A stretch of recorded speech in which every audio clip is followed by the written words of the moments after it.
Welcome to the Health and Wealth Power Hour, the podcast that provides you with the knowledge and insights you need to achieve physical, mental, and financial well-being. I'm your host, Harlon Pickett, a business consultant who's passionate about helping people achieve a more balanced and healthier life. Each week, we'll deep dive into topics related to health and wealth, including retirement income planning, innovative healthcare solutions, alternative funded health plans, and specific actions individuals and business owners can take to gain control of their finances, have access to affordable quality health care, and achieve peace of mind. We'll also be joined by innovative experts who will share their knowledge and insights on prevalent topics. So, whether you're looking to grow your wealth or improve your health, you've come to the right place. Get ready to be informed, inspired, and empowered. Let's get started. Well, guess what time it is? It is time for another episode of the Health and Wealth Power Hour. I am your host, Harlon Pickett. Thank you for joining with us today. Going to be a good one. Cash flow, baby. Cash flow. Who doesn't like some cash flow? Of course, we would rather it be flowing in than flowing out, but unfortunately for most of us, it truly is just a flow. It's just flowing right on through. It flows through our account into somebody else's. But there is a way to control that.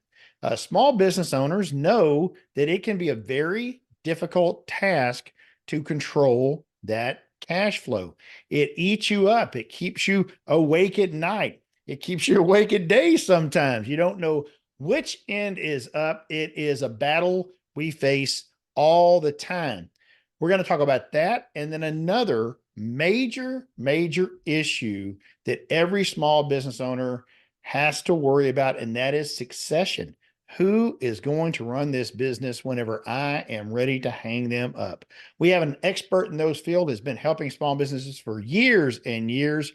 His company is Tier 1 Capital. He also has a podcast, Control Your Cash, and that is Timothy Urick. Timothy, welcome aboard, buddy. It is a pleasure to have you on the Health and Wealth Power Hour. Harlon, thanks for having me, and please call me Tim. You got it, buddy. I'll be happy to do that. Man, I'll tell you, whenever I first learned about what you did, I was immediately intrigued because cash flow is such a huge deal to small businesses and succession planning. Man, I don't think we really spend enough time thinking about it, but when we do, it becomes very, very scary. What got you headed down this really unique niche pathway? Well, as I had shared with you in the pre-call, that I've been in financial services since 1985. And I was chugging along doing pretty well. And in 1993, I had an awakening, if you will. And the awakening was that I was living pay to pay. And, the story I shared with you is we were at, it was Christmas dinner at my parents' house, sitting around the table talking about the good old days. And of course, the good old days weren't that good. We lived pay to pay. We were poor. And my dad worked in the coal mines. My mom was a stay-at-home mom. And we were talking about the time that we went to get my dad's pay and the car broke down and we had to get a ride home and ultimately have the car towed. And so we're sitting around Christmas dinner, and I remember saying to my mom, what were we doing there, when we went to pick up dad's pay? Because as a kid, I didn't know what we were doing there. And she said, well, we were going to pick up daddy's pay. And I said, well, why didn't you just wait till the next day? And Harlan, the look my mom shot me, she was just like, honey, I needed that money, or they were going to turn off the electric or the gas or the phone or something. And she said, we lived pay to pay. And that's when it hit me. Now, at this stage in my life, I'm in financial services. I'm doing really well. I'm making 5 to 6 times what my dad ever made in his best year. And I'm living pay to pay. And the sad part about it is that I was doing all the strategies that I was recommending to my clients. And I was thinking, this is silly. I'm hurting people, telling them that they should be doing this, that, and the other thing. And it's the wrong advice because I'm doing it and I'm living pay to pay. Now, at that time, I had over $150,000 in a 401k. I had a significant amount of equity in my house. But you see, money in those types of places is inaccessible. Right. And when you have an emergency, or if you're a salesperson and you're on commission, some months are great, some months aren't so great. And so what do you do to tide yourself over? And these were the things, or more frustrating yet, how about having an opportunity come by you and you can't take advantage of it because you don't have access to money? And these were the things that I realized, like, oh my gosh, this has to change. And so I immediately made a few changes to what I was doing. We call that now, I call that the financial golf swing, how you use your money. And then I started reading up on this and found that there were actually systems on how to plan your finances around being in control of your money. You see, the financial services industry, Harlan, focuses on interest rates and rates of return.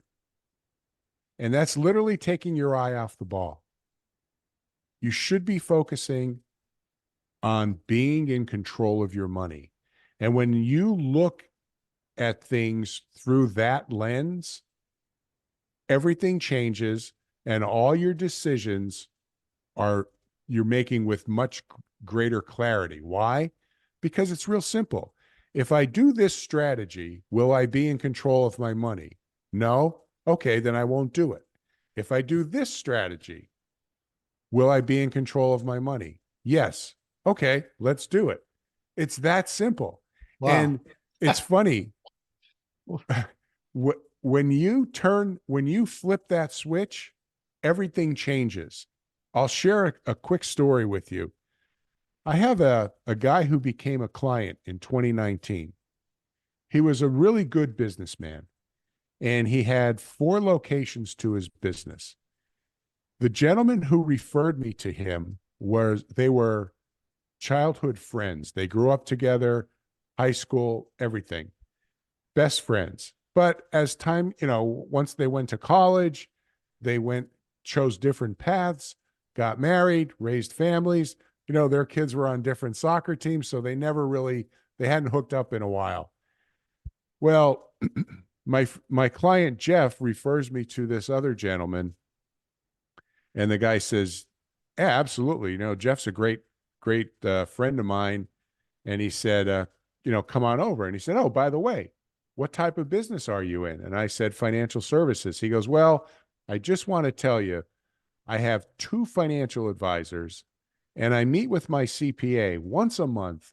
And I'm sure that if there was something I needed to know, these people would have told me about it." So I just said, "Well, listen, I don't know if I could help you. But the one thing I do know is that nobody has the market cornered on good ideas. So the worst thing that's going to happen is if I can't give you a good idea, I'll walk away with a new friend and you'll walk away with a new friend, and Jeff will be responsible for putting us together."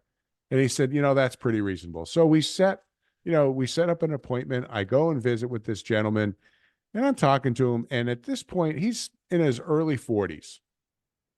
He had a little over $1 million in his retirement account. He owned the real estate on all 4 of these locations of his business. He was doing pretty darn well. And so I asked him a couple more questions and found out that he had 2 business loans and an open credit line.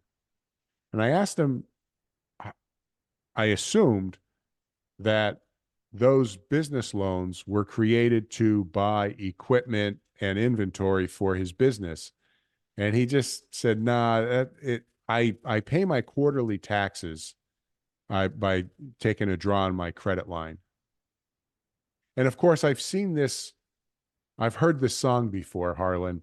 And what I realized was, so I said to him, so you take a draw on your credit line, you pay a little bit of it down, and then the next quarter pops up and you got to take another draw, and you keep doing that till the bank, you max out the credit line. So the bank makes that a term loan, maybe a 5-year or a 7-year loan.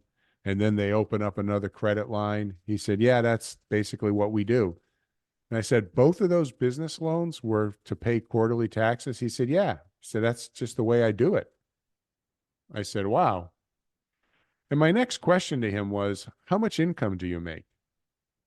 And at the time, it was $650,000.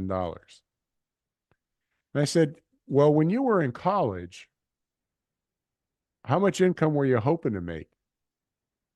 And he said, well, about 150 to 200,000. And I burst out laughing. And he said, what's so funny? And I said, do you find it ironic that you're making 3 to 4 times what you ever dreamed you could earn, and you can't pay your damn taxes without taking a draw on your credit line? And he just like leaned back and he said, I never thought of it that way. That's how I do things. I said, well, here's the deal. If I can show you a way that you would never, ever have to take a draw on your credit line again to pay your taxes, would that conversation be worth 45 minutes of your time? He said, my gosh, yeah, that'd be great. So we set up a meeting, and then we had a couple other follow-up meetings. Lo and behold, this was the summer of 2019. In October, we put a plan together, showed him how to start building his own pool of capital that he would be able to access when it gets large enough. I told him it was going to take a couple years to get to the point where he would have enough money there. Well, the point, Harlan, is that in July of 2020, so think about this, we set up a plan in October. So this was 9 months later. He sends me a text and he said, hey, I just left my CPA's office. We filed our 2019 taxes on extension. We just got them done. And I want you to know that we had enough money set aside to pay our 2019 tax obligation. But better yet, I also have enough money set aside for the September quarterly, the January quarterly, and for what we think we're going to owe in April of 2021 for our 2020 tax liability. Thanks for all you do for me and my family.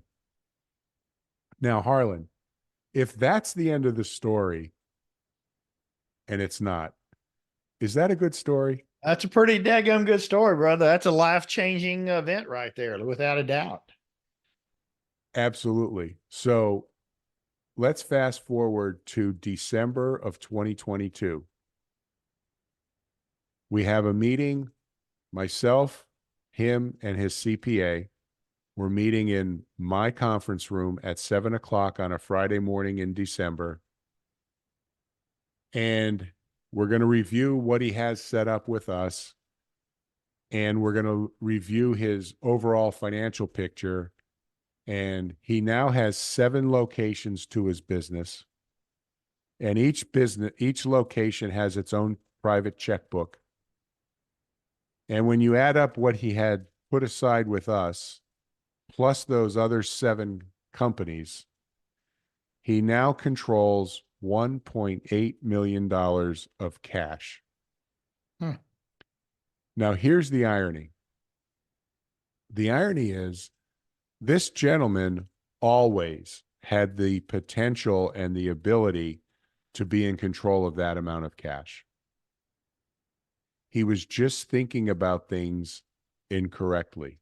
Yeah. He was using his money in a way that benefited the financial institutions, the government, and the large corporations, his vendors that he was dealing with, to his detriment and his family's detriment. Once he flipped that switch, Harlan, everything changed. So think about this. 2019, this guy can't put his hands on $50,000 every 3 months to pay his quarterly taxes. 2022, he's sitting on $1.8 million of cash. And again, once you flip the switch, things change. And that to me is a tremendous impact. And like you said, changing his life, changing his family's life, changing his employees' lives. So that's just an example of some of the things that we've been able to accomplish for our clients just by thinking differently and looking through the lens of being in control. That's amazing, because if I heard that correctly too, he had added 3 more locations, right? He had 4. Mm-hmm. So it wasn't just he had this extra funds now, but he had enough funds to open 3 more locations as well. Exactly. And as a business owner, you realize that opening new locations burns capital. Right. But he was able to overcome that and parlay that into even more revenue.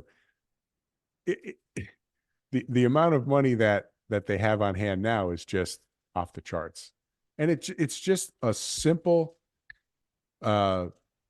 paradigm shift. And once you make the shift, it changes everything. And obviously, part of what you want to do with someone is help them through this process. And I understand that. But the first question I think someone's going to have is, well, if I have this much more money out there and I may not be using one of these old traditional ways of where I'm putting money into places where I can't get it. I mean, why can't you get it, right? You can't get it because there's some tax benefits that you're going to receive later. So I can imagine one of the first questions is going to be, well, if I'm not using those type things and I'm putting it where my money is more accessible, does that then increase my tax liability? Actually, so the irony is that ultimately your tax liability is reduced tremendously. And first of all, I'm glad you brought that up, because there's 5 major areas that we look at. And one of them is, you hit the nail on the head, retirement. But the other is taxes. The other is how you're paying for your children's college education. The other is how you're purchasing your real estate. And the fourth, or the final one, is how you're making major capital purchases, whether it's inventory, whether it's vehicles, equipment, etc. So when you look at all 5 of these areas and you do a deep dive, which is what we do, all of a sudden, there's a lot of money. We have yet to find a business owner that we haven't been able to help find $2,500 per month minimum. And Wow. when we're looking at bigger companies, when I say bigger companies, we're talking about, let's say a business that does maybe 2.5 to $4 million in revenue, easily 200 to 250 to $300,000 a year of recurring revenue that's already baked into their financial cake, so to speak, or their cash flow cake. Harlan, we refer to that as the financial golf swing.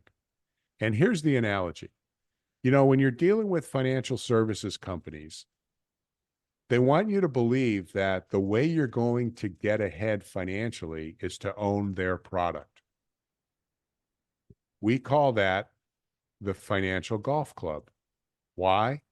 Because the financial services companies manufacture financial products. Again, we'll call them the golf clubs. Now, if you wanted to get good at golf, there's two approaches. The first approach is to go out and buy the best clubs, and then you'll be the next Tiger Woods or the next Scotty Scheffler or somebody like that, right? Well, anybody who's ever played golf knows it's not the club, it's Right. the swing, right? So what we say to folks is let's look at how you're using your money. Because the second way to get ahead in golf is to practice on your swing, how you're using the club. And we think the process of how you're using your money, again, the financial golf swing, is more important than the products you have, the financial golf clubs. And when you align those strategies with your goals and objectives, all of a sudden, the world is opened up to you. Does that make sense? It does, but I think that it's tough to wrap your mind around whenever you've been told something for so long that this is the way that you do this, right? I mean, so as self-employed, you can have your self-employment retirement plan. If you work somewhere, you have a 401k. If you're a federal employee, you have a TSP. You have certain things that of course now it's been there for a long time, but a Roth IRA is a way to go because you can put that out there. You don't have to ever have to pay taxes on it. But they all have the same thing. All these traditional ways of doing this all have that same thing you talked about at the very beginning of the show, and that is limited, if no, access to your money, right? It's not a savings account. If I put money in savings, what I know for sure is that I can get it, but I ain't making nothing on it. Nowadays you're making 0.0005% or whatever, right? So it's absolutely useless to put it there and think it's going to be anything but a true emergency fund. And so you look at the traditional vehicles that we have all been taught about, and there doesn't seem to be a way to do what you're saying. So there's obviously some innovative things out there that we don't know about. Well, that's sort of the secret sauce. So you started the show talking about cash flow. And so let's think of it this way. No business owner, no person does things with their money that they think is going to hold them back, right? Nobody wakes up in the morning and says, boy, I wonder what I could do today to screw myself up financially, right? So nobody believes that happens. But here's the reality of it. The reality is we're giving up control of our money unknowingly and unnecessarily. Now, in 2023, we commissioned a research report. There was over $1 million worth of research. They came back with 41 pages of raw data. And they came up with, we used this information to create a report called The 3 Disturbing Trends That Threaten Small Business Owners and Put the Next Generation at Risk. And the 3 trends, the first trend was that 61% of all business owners, according to Intuit Company, struggle with chronic or cyclical cash flow issues. Now, working with business owners, Harlan, for the past 38 years, here's what I know to be true. All of those cash flow issues are self-inflicted.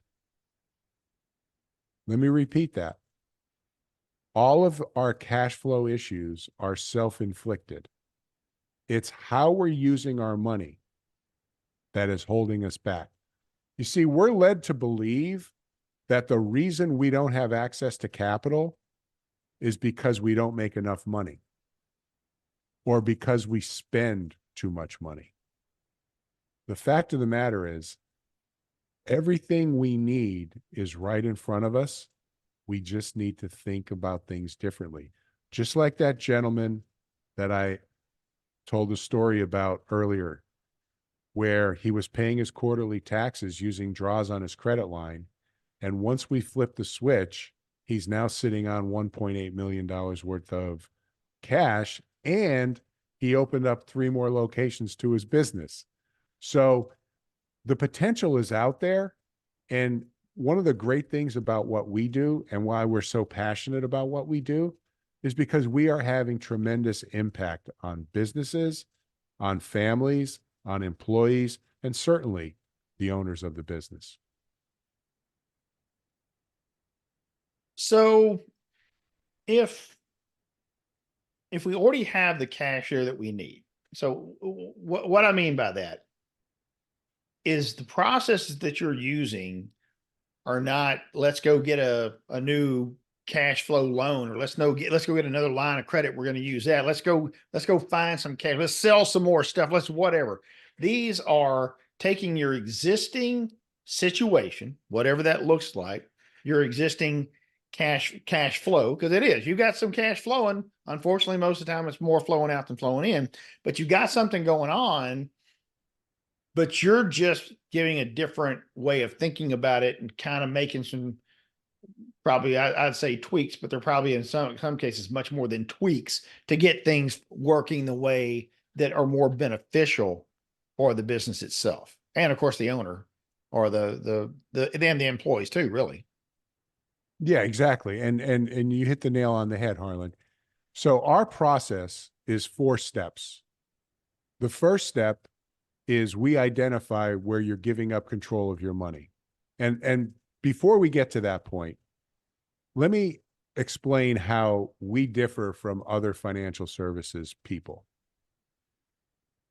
The conversation you have with people in financial services is, our company's the best. Our management of money is the best. Our this is the best. Our that, our policies are the best. Our accounts, our loans are the best. Okay. Well, there's no such thing as the best. That's what you have to sort of wrap your arms around. So here's how the conversation goes when you talk to somebody in the financial services industry. Show me what you got. Everything you got stinks. My stuff is the best. So we're gonna use a golf analogy. So here's the golf analogy. Show me your clubs. Your clubs stink. Come to my pro shop. I'll sell you a new set of clubs. That's what 95% of the people in financial services do. That's how they present themselves and they market. Here's our approach. Our approach is, Harlan, I don't know if I could help you. And the only way I'm going to know if I could help you is to see how you're using your money. Because again, 61% of business owners struggle with chronic or cyclical cash flow.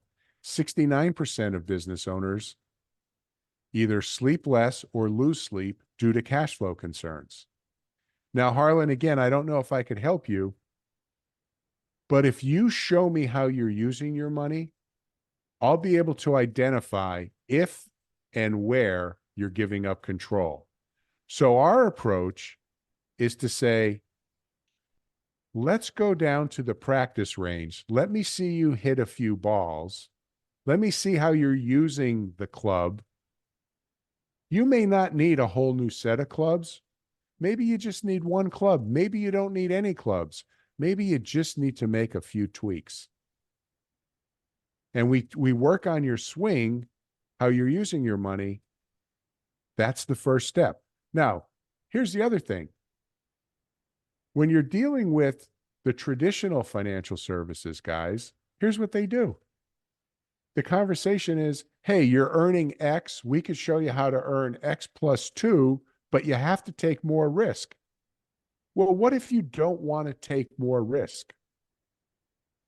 They lead us to believe, here, This is how we've been conditioned.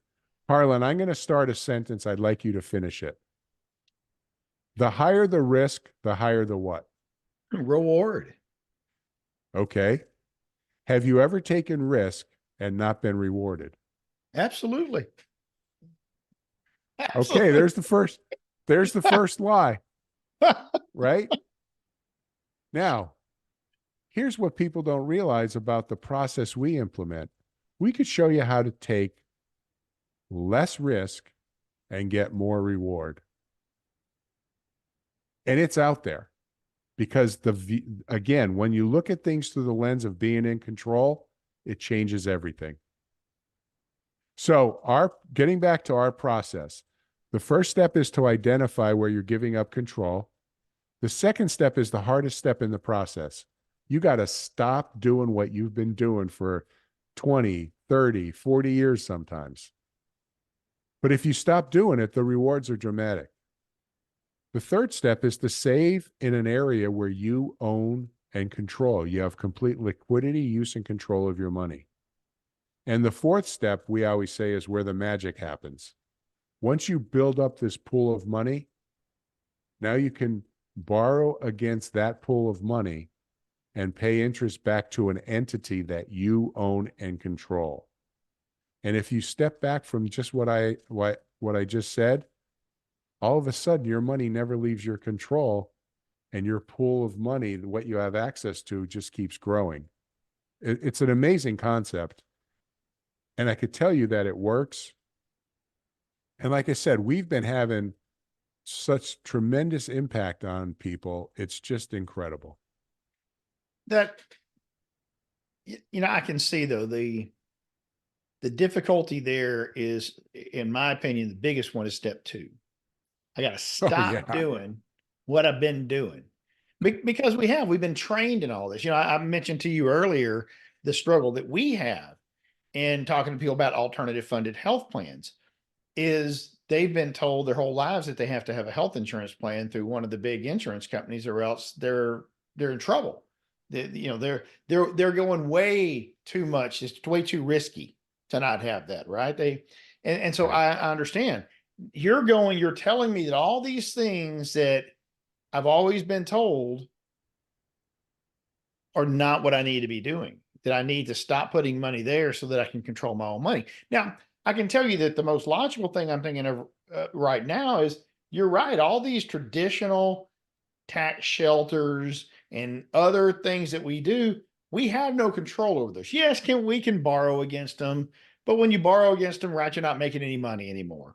And there's all of these other things out there that provide us those tax benefits. But the side of it is what you talked about to begin with, and that is we just cannot access that if we need to. You just don't have control of your money. You've lost control of your money. Yeah, maybe you'll get it someday, but then you only get a limited amount at any time unless you want to pay so much taxes that you can't do anything with it then either. Right. So think of it this way. When's the best time to get in the stock market? When it's low, low, low, low. Right. When's the best time to get out? When it's high, Okay. So here's the question. When theoretically, will right? that be? Oh Right. yeah, tomorrow When will that be? or the next day or the next day or Right. last week or 3 months ago You or don't what? know. No, we don't know. Uh, so if the best time to get in is yesterday when it was low, and the best time to get out, like what if it if you bought in yesterday and it went lower today, do you sell? Only if you want to take the loss, because that's guaranteed loss then, right? Right. And then if the market's running away, you got in low and it's high and it continues to go higher, When do do you you get sell? out? Right. When do you It, sell? yeah. I mean, that's what burns people, right?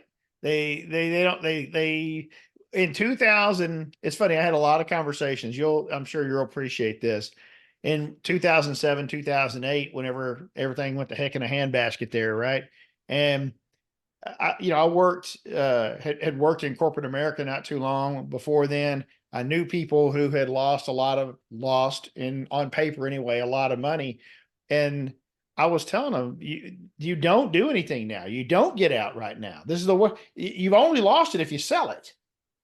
You've only lost it if you sell it. You still have as many of whatever's as you had before, but the Right. only way it's guaranteed loss is if you sell it right now. And you damn sure can't afford to do that. Oh, I know that that's just common sense to me, but people were selling like crazy. But that's the only way you actually lost. Right. Right. And, and you know, it's such a dilemma that we've sort of, or it's almost like a burden that we cast upon ourselves. It is. And and all of a sudden, like I said, when you look at things through a different lens, all of a sudden the world opens up to you. And we're showing people how to get $1 to do multiple jobs. You know, if we could identify money that was either in debt or retirement or mortgages, right? We take that we take that dollar that we've identified, and then we utilize that to help build your succession plan or your exit strategy or key person retention. So now we took a dollar that you were using for debt, and now we're creating assets, and then we're creating some ancillary benefits. And you also have access to money along the way that you can utilize to, take advantage of opportunities or bail yourself out of a financial situation or a medical emergency or something. I mean, all of a sudden, things are just changing and changing for the better. So let's talk about what you just hit on for a second, because the gentleman you gave as an example earlier, and this kind of goes back to what you just said and what you also mentioned earlier. One, I think the biggest fears that a small business owner will have is missed opportunities, not having cash on hand for opportunities that come along to expand your business. And expansion can mean different things. Like that gentleman added 3 more locations, but an expansion in your business can mean maybe you're going off and doing a little bit of something else. Maybe you've always wanted to expand in a different area for your business, depending on, of course, what you do. And all of a sudden you found the right partner to do it with, but you did not have the cash on hand to make that type of investment in whatever that looked like. Or, maybe you just came across something totally separate, a separate business that you really, something you were interested in, and you wanted to go down that pathway, but your money was tied up and you couldn't go into that. So I can see that being super, super valuable to have that cash that you never had before because you were so limited in your cash flow so that you could expand your business. So talk a little bit more about that, because I think that is very intriguing to folks. And maybe you have other examples where people have done some of those things. Yeah, that's a great point. So, first and foremost, I'm glad you brought that up because there's an old saying that when you have access to capital, opportunities will find you. Yeah. And this gentleman that I had told about earlier, Harlan, it's amazing the opportunities almost on a daily basis that come across his desk. First and foremost, those locations that he opened up. One of them was he bought out another a competitor, and the competitor had to sell. There was a health issue, so he got it for a really, really good price. Why? Because he had access to money and he didn't have to go through the banking process. Right. You know, when you get a loan from a bank, you're seeking permission and waiting for their approval Right. to give you access to their money. When you use our process, you're giving an order to get your money. Now, there's a big difference. That's not a small difference between asking permission and giving an order. Yeah. And and think about this. Business owners got into business to be in control. And so what do? The first step they do is they go to the bank and they get, they apply for a loan. And what does the bank do? Okay, they sign as the business owner and then they have to sign personally. So the business owner or the bank ties you all up. And now you're not in control. The bank's in control. When you flip that script, all of a sudden, you're in control. You get rid of the banker. So Yeah. I hopefully mean, that makes sense. yeah, what a beautiful way to look at it. Because that's a big deal. Yeah, there's people think, well, I got great credit. I don't need that. I got great credit, but it's still a process. No matter how great your credit is, you can't just walk up there with cash and say, let me write you a check for that. Right. So let me give you an example of a situation. Uh, you had indicated, there's other situations. So we worked with a fuel distributing company, and they buy these big tanker trucks.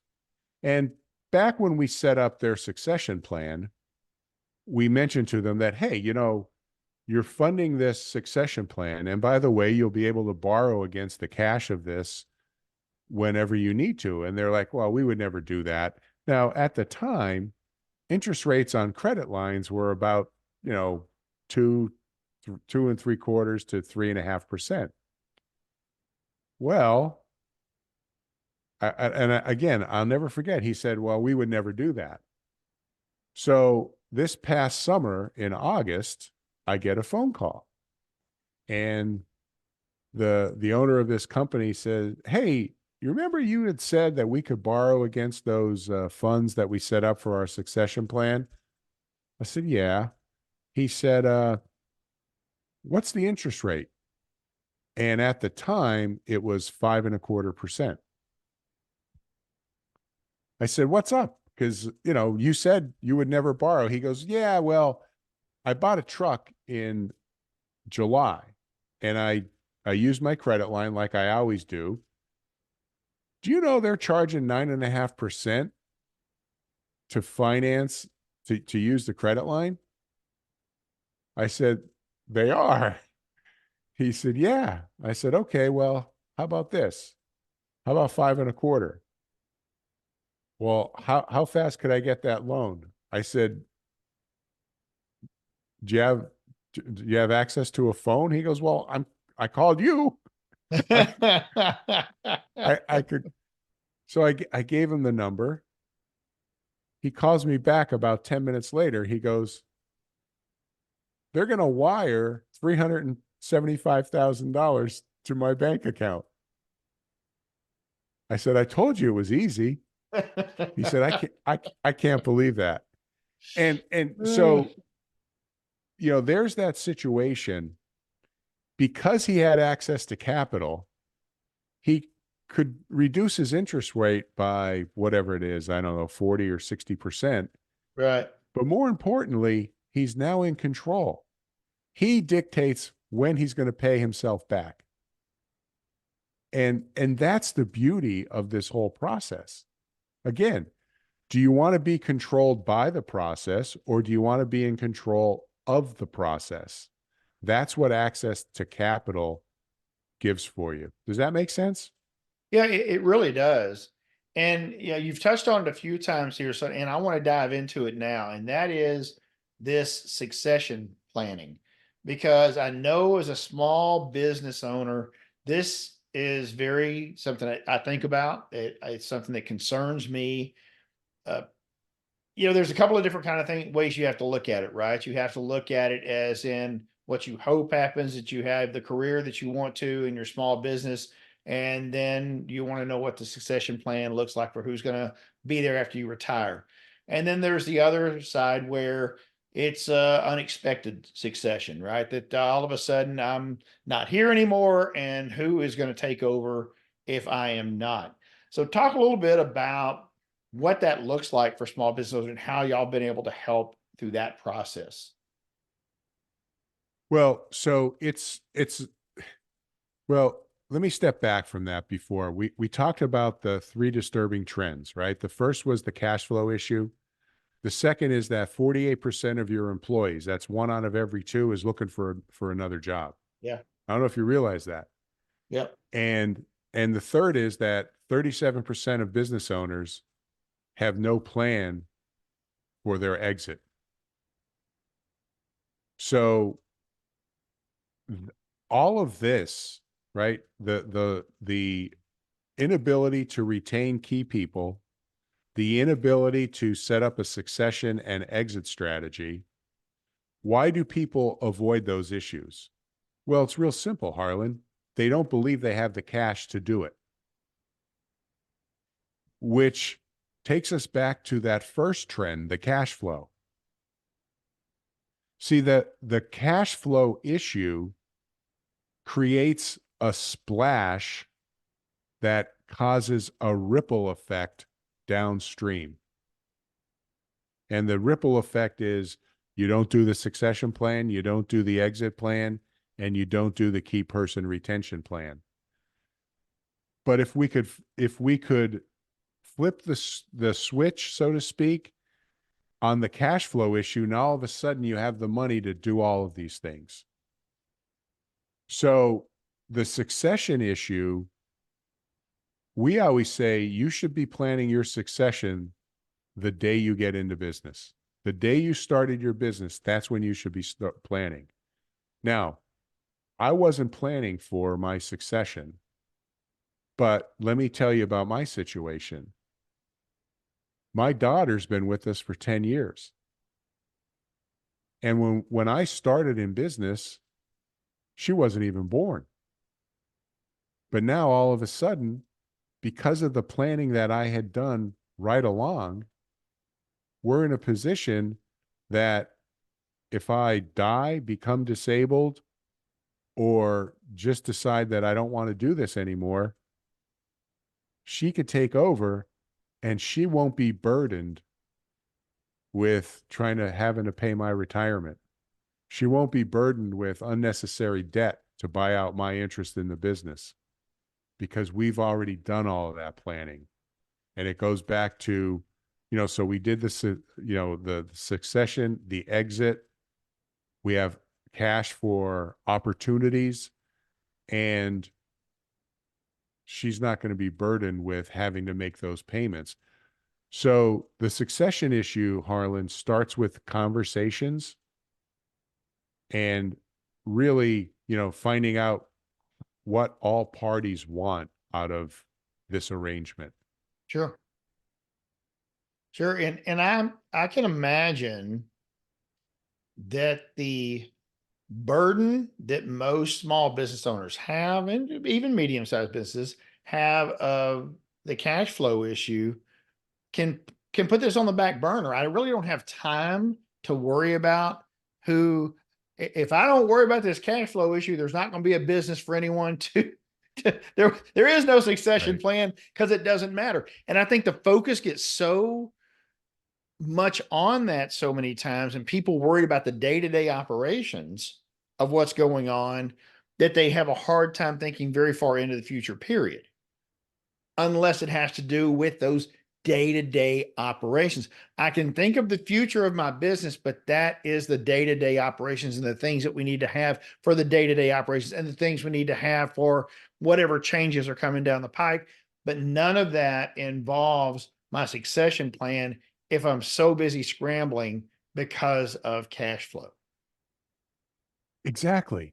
And so when we're able to alleviate that cash flow issue, it has a positive ripple effect that creates the succession, the key person retention, the exit, all wrapped into one, and also access to capital.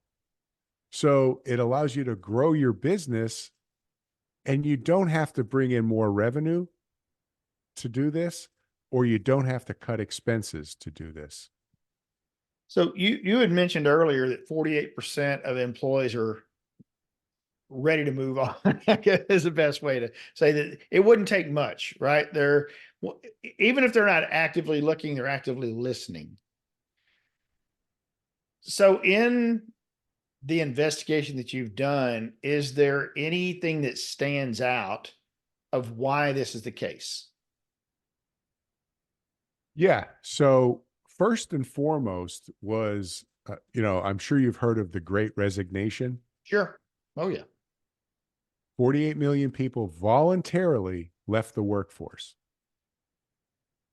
And I think a lot of it is, you know, people on the older end of the spectrum just said, like with COVID, they just said, hey, you know what? I'm done.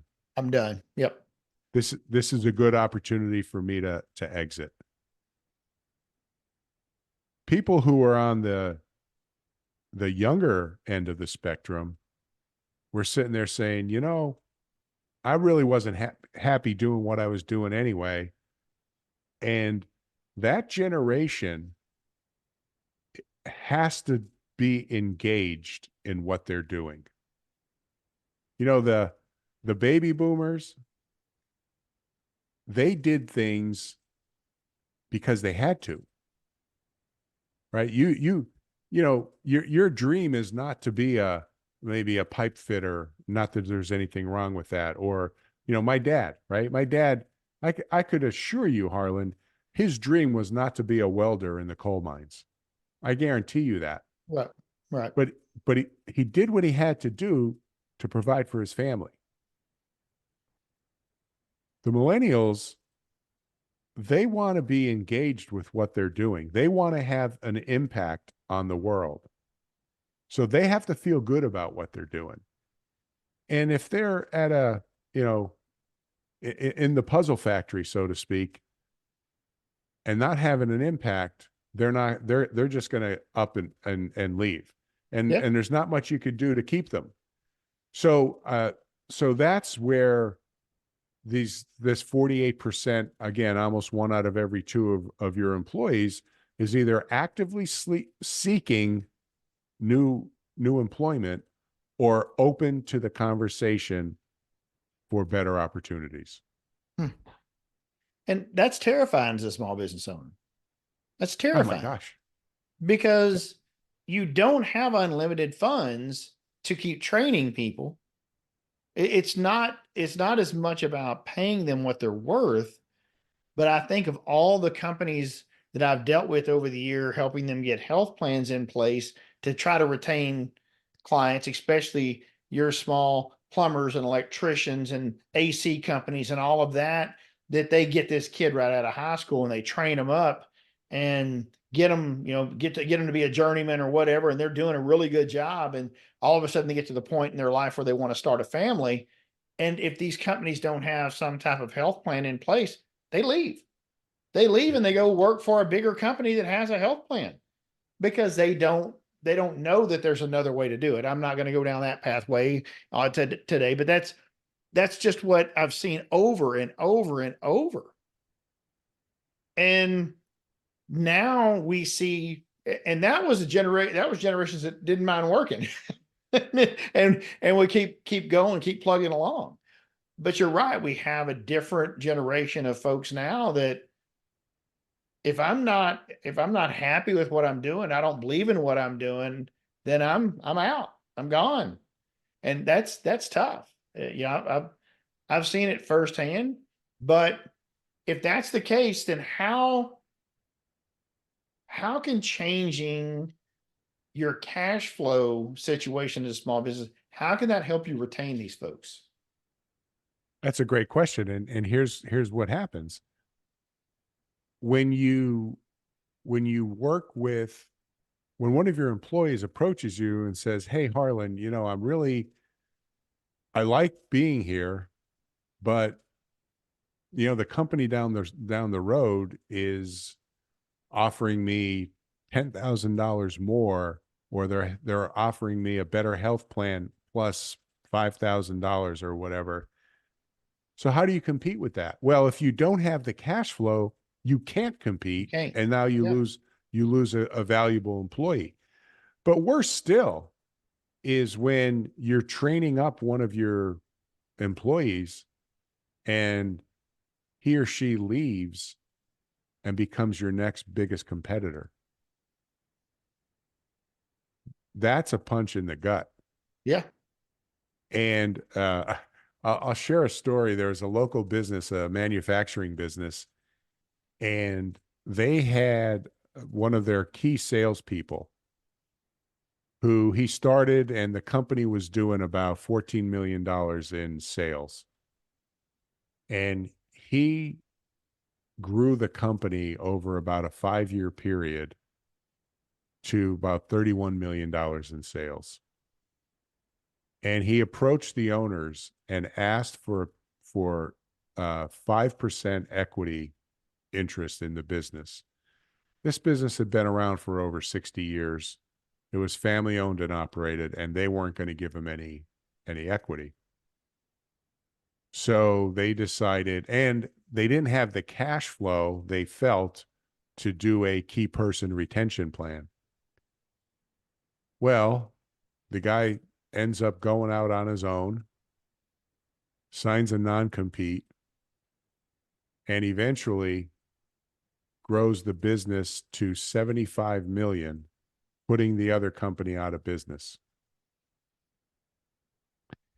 Now, retrospectively, that company had the cash flow to give him not 5% equity, but they could have given him 15%, and they could have designed a retention plan where they wouldn't have to give him any equity interest, but it would be, we refer to it as a phantom stock plan. And that phantom stock plan would have mirrored 15% equity in the company,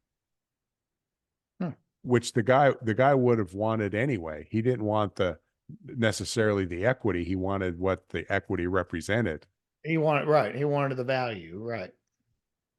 So the bottom line is we could have put together a beautiful plan to have retained him, and that business would have been, 75 million. It would have more than doubled.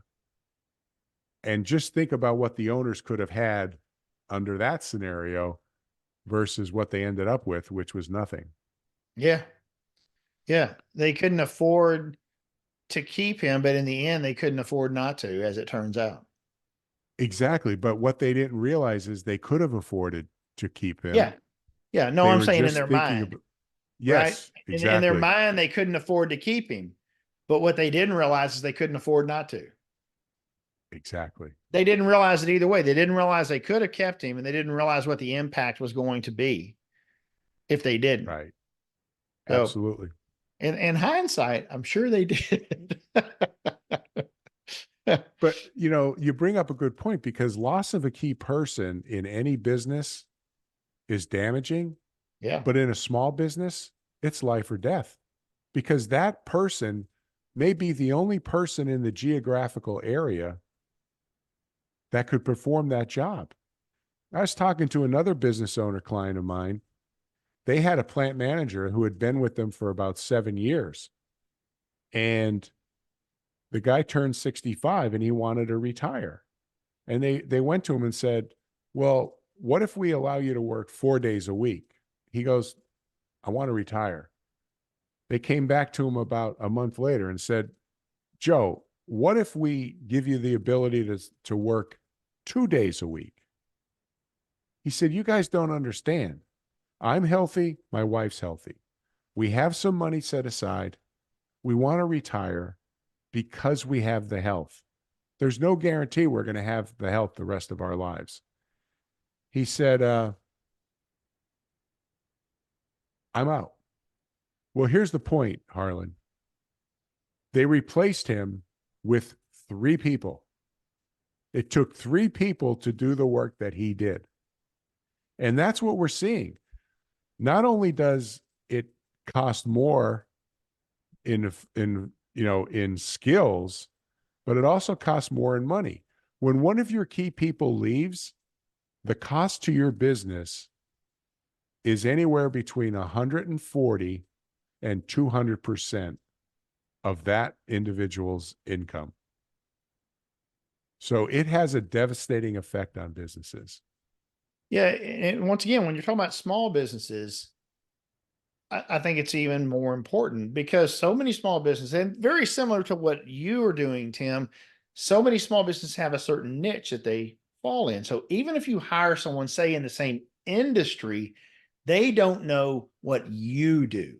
You could go out and get you could go hire a financial services person right now, but that would not, then you would have to unteach them everything they ever learned so that you could teach them the way you do it. But think about a small business that works in a certain area that they have to do that. That they have to say, no, you need to forget all of these things you learned because that's not how we do that here. How much is that worth, right? How much time does that take? And how many times does that person that you've hired that may be a great employee have to stop themselves from falling back into the old way of doing things and remembering we don't do that here. That's right. I got to do it this way. And that can be difficult because it can be a really, really great person that you've hired.